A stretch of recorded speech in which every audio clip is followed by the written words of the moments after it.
संजय संजय संजय अधिवक्ता भी है संघ में, कूड़े की जंग में। अधिवक्ता भी है संघ में, कूड़े की जंग में। अधिवक्ता भी है संघ में, कूड़े की जंग में। वकील एकता जिंदाबाद, वकील एकता जिंदाबाद। साथियों, आज हमारे बीच में हमारे senior advocate colonel Singh ji, पूर्व सेक्रेटरी डी सिंह कसाना जी, वर्तमान में हमारे सेक्रेटरी साकेत कोर्ट के अनिल बैसोया जी, पूर्व एडिशनल सेक्रेटरी रविंद्र भाटी जी, प्रेजेंट की ट्रेजरर पूजा अरोड़ा जी, कर्नल सिंह जी हमारे प्रेजेंट भी रहे साकेत के और सेक्रेटरी भी रहे।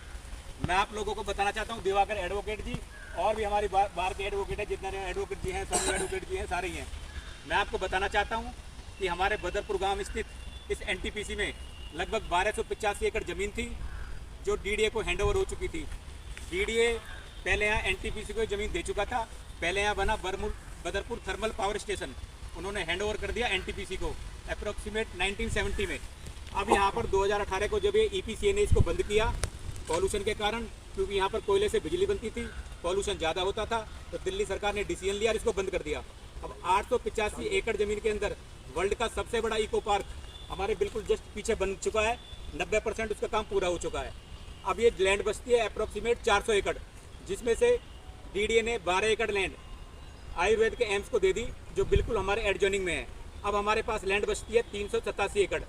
हमारे सांसद साहब ने यहाँ मुद्दा उठाया लोकसभा में कि यहाँ पर बनेगा एक वर्ल्ड क्लास स्टेडियम, एक कॉलेज, और उसी की मांग को लेकर हम आगे बढ़ रहे थे।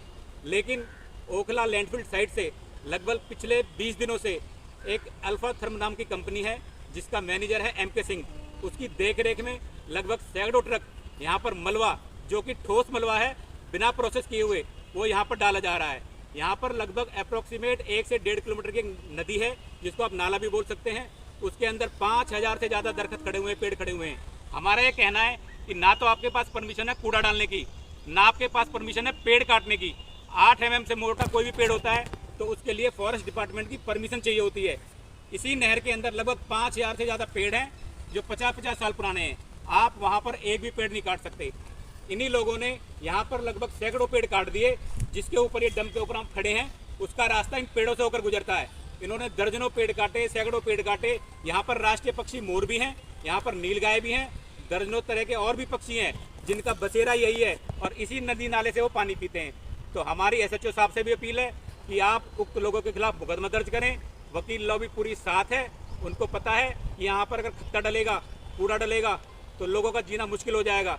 जब बारिश पड़ेगी और पानी ज़मीन के अंदर जाएगा तो पानी को भी पॉल्यूटेड करेगा, और जब मीथेन गैस इसमें से निकलेगी, जब बारिश पड़ेगी, गंद उठेगी, तो सैकड़ों तरह की लीवर की, किडनी की, सांस संबंधी बीमारियाँ होंगी।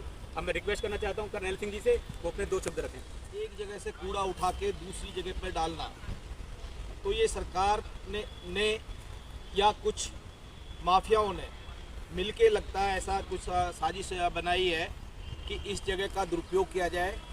जबकि इसमें जब क्षेत्र के माननीय सांसद जी ने पहले ही डिमांड रख दी है कि भाई यहाँ पे कोई यूनिवर्सिटी खुले, कोई कॉलेज खुले, कोई स्टेडियम आए, जो क्षेत्र की डिमांड है, तो मैं ये सब आज जो हम यहाँ एक्टिव हुए हैं, इसमें हम पूर्णतः जोर लगा के मांग करेंगे कि यहाँ पर इस कूड़े को तत्काल प्रभाव से बंद किया जाए, यहाँ किसी तरह की भी कोई डंपिंग ना हो, और जो हमारी क्षेत्र की मांग है उसको पूर्ण किया जाए। तो मैं सरकार से भी, और अगर हमें जाना पड़ा, जैसे कि एनजीटी की हमारी तैयारी चल रही है, तो एनजीटी में भी हम अपना आवेदन देंगे और वहाँ अपनी पिटीशन फाइल करेंगे, और इसमें हमें तो सुप्रीम कोर्ट तक भी जाना पड़े, हम एकजुटता दिखाते हुए सब एक साथ अनिल शब्दों के साथ संजय भाई और सभी से उन्हें आग्रह करता हूं कि इसी एकजुटता के साथ, जब तक इसका पूरा वो ना हो जाए, रिजल्ट ना आ जाए, तब तक इसी तरह से एकजुट रहेंगे। सेक्रेटरी साकेत कोर्ट, जैसा कि अभी आपको सब संजय भाई ने, कर्नल सिंह जी ने विषय से अवगत कराई दिया गया है। ये एक बहुत गंभीर विषय है कि पहले तो दिल्ली में लोगों के पास ज़मीन नहीं है, सरकार के पास ज़मीन नहीं है, कॉलेज बनाने के लिए ज़मीन नहीं है, अस्पताल खोलने के लिए ज़मीन नहीं है। ये ज़मीन यहाँ पर मिली एनटीपीसी को, जब यहाँ से शिफ्ट कर दिया गया, तो बदरपुर गांव और आली गांव के बीच में इतनी बड़ी ज़मीन होना इन गांव वालों के लिए एक अच्छी खबर थी। और ये सोच रहे थे कि यहाँ पर बच्चों के लिए कॉलेज बनेंगे, अस्पताल बनेंगे और अच्छी एक्टिविटी के लिए पार्क बनेंगे, स्टेडियम बनेंगे। लेकिन जैसा कि अभी पता लगा कि खाली होने के बाद जो कूड़ा यहाँ पर डाला गया, जिससे गंभीर बीमारियां हो सकती है। इतना बड़ा जंगल हम यहाँ के देखा हम सबने, यहाँ पर इतने बड़े जंगल को इतना पेड़ काट के बिल्कुल समतल करके यहाँ पर कूड़े डालने की जो साजिश जो भी लोग ये कर रहे हैं, इन्होंने कई बार थाने में जाके कंप्लेंट देने की कोशिश करी गाँव वासियों ने, लेकिन इनकी कंप्लेंट सुनी नहीं गई। तो आज साकेत बार एसोसिएशन और पूरी अधिवक्ता समाज यहाँ पर आया है और हम आपको ये कह देना चाहते हैं कि पूरे अधिवक्ता आपके साथ हैं। इस लड़ाई में कहीं तक भी लड़ाई लड़नी पड़ेगी, हम आपके साथ रहेंगे। हमारे बदरपुर गाँव हो, आली गाँव हो, सरिता बिहार हो, जो भी आसपास का एरिया, इस एरिया में ही कम से कम हमारे 500, 700, 1000 वकील रहते हैं और वो 24 घंटे खड़े हैं और उनके लिए साथ साकेत बार एसोसिएशन है। हमें लड़ाई कानून से लड़नी पड़े, प्रशासन से लड़नी पड़े, पुलिस से लड़नी पड़े या सरकार से लड़नी पड़े, तो हम हमेशा आगे रहेंगे और इसको यहाँ पर होने नहीं देंगे। पहले हम चेतावनी देना चाह रहे हैं आज आकर आप सबको कि या तो ये कूड़ा डालना है आप बंद कर दो और जो कूड़ा डाला गया है इसको जल्द से जल्द यहाँ से हटा लो, अदरवाइज आपको इसके गंभीर परिणाम भुगतने पड़ेंगे। क्योंकि वकील समाज इसमें कूद चुका है, हम कानून से भी लड़ना जानते हैं और फिजिकल भी लड़ना जानते हैं और प्रशासन को ईंट से ईंट जवाब देना भी जानते हैं। साकेत पूर्व पार्षद सियालकोट। देखिए, सरकार का ये काम नहीं है कि जहाँ पर खाली जमीन दिखे वहाँ पर आप कूड़ा डालना शुरू कर दो। आपको ये देखना चाहिए वहाँ के आसपास की लोकेलिटी में क्या है। यहाँ पर जैतपुर से लेकर बदरपुर से लेकर आली गांव से लेकर इतनी कॉलोनियाँ हैं, लाखों लोग हैं। आपको जमीन नजफगढ़ के पास नहीं दिखती जहाँ खेती है, हजारों एकड़ खेती है, वहाँ पर आप जमीन को एक्वायर कीजिए। 50 एकड़ में आपने डंपिंग यार्ड बनाना है, 250 एकड़ जमीन एक्वायर कीजिए, चारों तरफ वहाँ जंगल क्रिएट कीजिए जिससे कि पर्यावरण भी बना रहे, लोगों की सुरक्षा भी रहे और ये डंपिंग यार्ड जो वहाँ पर बनाना है उसमें कूड़ा डलता रहे। आपने ओखला से उठा के यहाँ डाल दिया, क्या फायदा हुआ? इतने नजदीक में डाल रहे हो, इसके चारों तरफ देखो कितनी बड़ी हुआ है। आज एक विश्व स्तर का हमारे मोदी जी ने 1 लाख करोड़ का दिल्ली बॉम्बे हाईवे बनाया जो देहरादून तक जुड़ता है, वो कितने नजदीक है, इसके बिल्कुल पीछे है।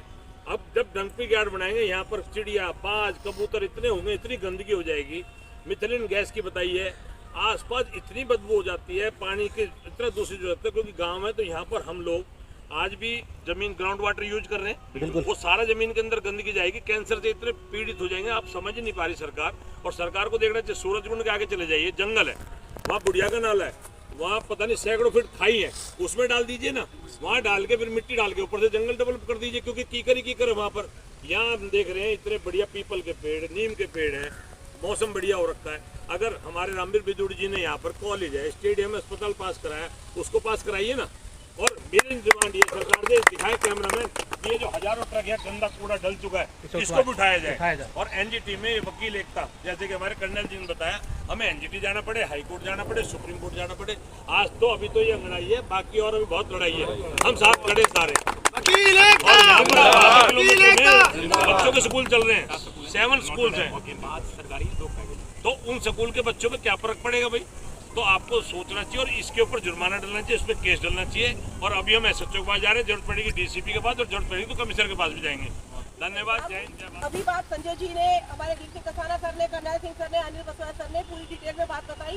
ये जो कूड़े घर की जो लड़ाई शुरू की है, इस लड़ाई में पूरा अधिवक्ता समाज गाँव वालों के साथ है, इस आसपास के लोगों के साथ है। राम